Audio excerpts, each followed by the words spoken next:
దూరం అడగొస్తాను దగ్గరకు వస్తారు వాళ్ళు తీసుకొచ్చినారు చేసుకో సార్ సార్ చెప్పండి సార్ అదుపులోకి తీసుకున్నారు ఏ కేసు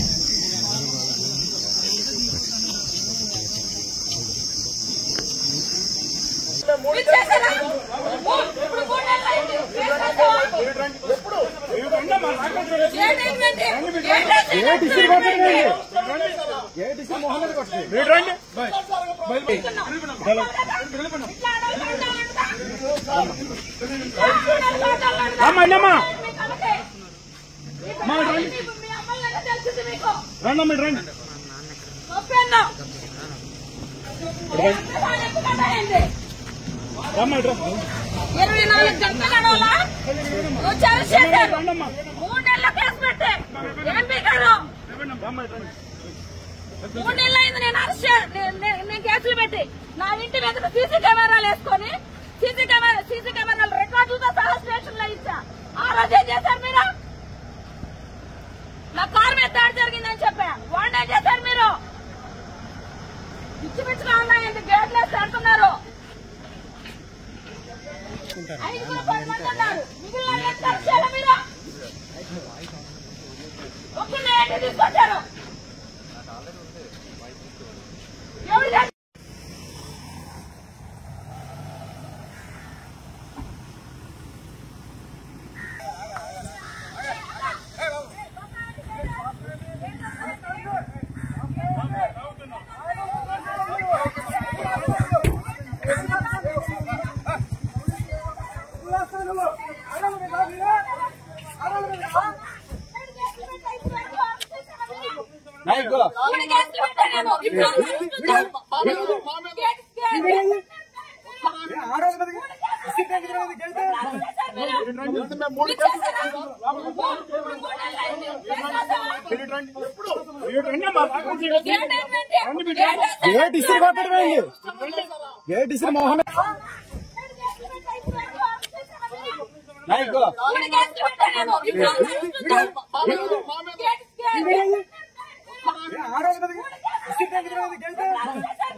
నేను కేసులు పెట్టి నా ఇంటి మీద సీసీ కెమెరాలు వేసుకొని సీసీ కెమెరాలు రికార్డులతో సహా స్టేషన్ లో ఇచ్చా.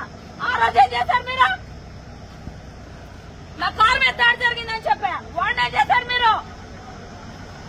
పిచ్చి పిచ్చిగా ఉన్నాయండి, గేట్లు వేసి అంటున్నారు. 5-10 మంది ఉన్నారు. మిగిలిన మీరు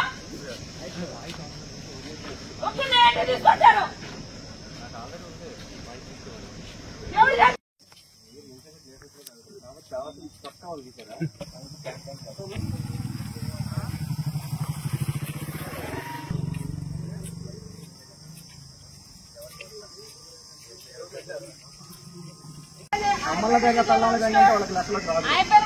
చేయాలి కదా.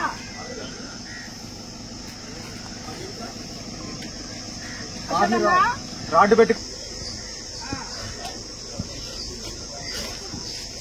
అన్న వాడు ఒక కొనకోడ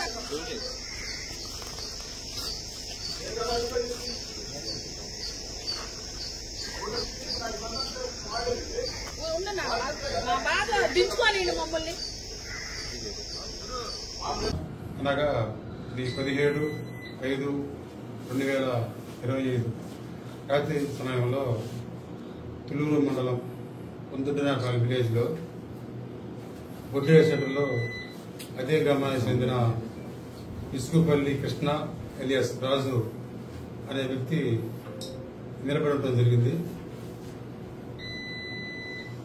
అదే గ్రామానికి చెందిన మాజీ పార్లమెంట్ సభ్యులు నందికొండ సురేష్ గారు వారికి ప్రీవియస్ గా ఏదో గెలిచేసి ఉన్నాయి. ఆ గెలిచేసి దృష్టిలో పెట్టుకుని నందికొండ సురేష్ గారు అదేవిధంగా వాళ్ళ అన్నయ్య కారులోకి వచ్చి అతని దగ్గరికి ఫాస్ట్ గా వచ్చి తగిలించడం జరిగింది.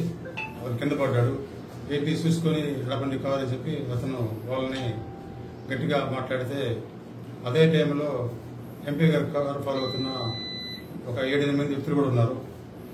ఎంపీ గారు, ఎక్స్ ఎంపీ గారు, అదేవిధంగా వాళ్ళ బ్రదరు, అనుచరులు అందరూ అతన్ని అక్కడే విశేషంగా కొట్టారు. కొట్టి గాయాలతో కింద పడ్డ వ్యక్తిని మళ్ళా తీసుకొని బైక్ మీద మధ్యలో కూర్చోబెట్టుకొని కిడ్నాప్ చేసుకొని బలవంతంగా వాళ్ళ ఇంటికి, ఎక్స్ ఎంపీ గారి ఇంటికి తీసుకెళ్లి అక్కడ కూడా కింద పడేసి మెట్ల మీద అందరూ కర్రలతోటి, చేతులతోటి, చెప్పులతోటి అందుకని సురేష్, వాళ్ళ భార్య, వాళ్ళ బ్రదరు, వాళ్ళ అనుచరులు అందరూ కూడా కొట్టడం జరిగింది. వీడు ప్రతిసారి మనల్ని ఇబ్బంది పెడుతున్నాడు, వీడిని చంపి నదిలో పడేస్తే పిడ వదిలిపోద్ది అని వాళ్ళు మాట్లాడుకుంటా ఉంటే ఇతను భయపడిపోయి వాళ్ళ సమస్య నుంచి ఏదో ఒక విధంగా తప్పించుకొని వెళ్ళి వాళ్ళ బంధువులు, పెద్దల సహకారంతో ఎయిమ్స్ హాస్పిటల్లో చేరాడు. ఎయిమ్స్ హాస్పిటల్లో సుమారు ప్రాణాపాయలో ఉన్నాడు. హాస్పిటల్కి వెళ్ళి అతని స్టేట్మెంట్ నమోదు చేసుకుని కేసు నమోదు చేయడం జరిగింది. ఈ కేసులో నందికొండ సురేష్, వాళ్ళ భార్య, వాళ్ళ బ్రదరు మరియు 7-8 మంది వాళ్ళు చూస్తే గుర్తుపట్టగలను అని ఆయన చెప్పడం జరిగింది. నందికొండ సురేష్ చేతిలో దెబ్బలు తిని ప్రాణాపాయలో ఉన్న ఎవరైతే కృష్ణ ఎలియాస్ రాజు ఉన్నాడో ఆయన షెడ్ మీద ఎఫ్ఐఆర్ చేసి దాని ప్రకారం దర్యాప్తు పూర్తి చేసి ఈరోజు మధ్యాహ్నం ఎక్స్ఎంపీ గారిని అదుపులో తీసుకోవడం జరిగింది. ఇన్వెస్టిగేషన్ పూర్తి చేసి మిగిలిన ముద్దాలు కూడా అదుపులో తీసుకుంటాం. ఎక్స్ఎంపీ గారి మీద ఇంతకుముందు 12 కేసులు నమోదైంది. దాంట్లో హత్య కేసు ఉంది, అటెంప్ట్ మర్డర్ ఉంది. ఆ హత్య కేసులో కండిషన్ బెయిల్లో ఉన్నాడు. కండిషన్ బెయిల్లో ఉండి కూడా ఇంకొక వ్యక్తిని చంపడానికి ప్రయత్నం చేసినందువలన ఈ ఇమీడియట్ గా చర్య తీసుకోవడం జరిగింది. అదేవిధంగా మిగిలిన వారిని కూడా వీలైన తొందరగా అరెస్ట్ చేసి మనము జడ్జి గారి ముందు పోటీ చేయడం జరుగుతుంది. సార్, ఈ కేసులో ఎంతమంది మీద ఎఫ్ఐఆర్ ఫైల్ అయింది సార్? 3 పేర్లు ఉన్నాయి, మరి కొంతమంది అని ఇచ్చారు. Section of line sir, section of law section 140 class 1, 172 class 2, 109 class 1, 351 class 2, red with 35 BNS act. Okay. కొట్లాడి కేసులు ఉన్నాయి, హత్య కేసు ఉంది, అటెంప్ట్ మర్డర్ కేసు ఉంది, అన్ని రకాల కేసులు ఉన్నాయి. 12 కేసులు అరెస్ట్ చూపించారండి. అన్ని కేసుల్లో అరెస్ట్ అయిపోయి కొన్ని ట్రైల్లో ఉన్నాయి, కొన్ని పెండింగ్ ట్రైల్లో ఉన్నాయి, కోర్టులో ఉన్నాయి. ప్రస్తుతం కండిషన్ బెయిల్లో ఉన్నాడు. కండిషన్ బెయిల్లో ఉండి మళ్ళీ ఒక కేసులో ఇన్వాల్వ్ అవ్వడం జరిగింది.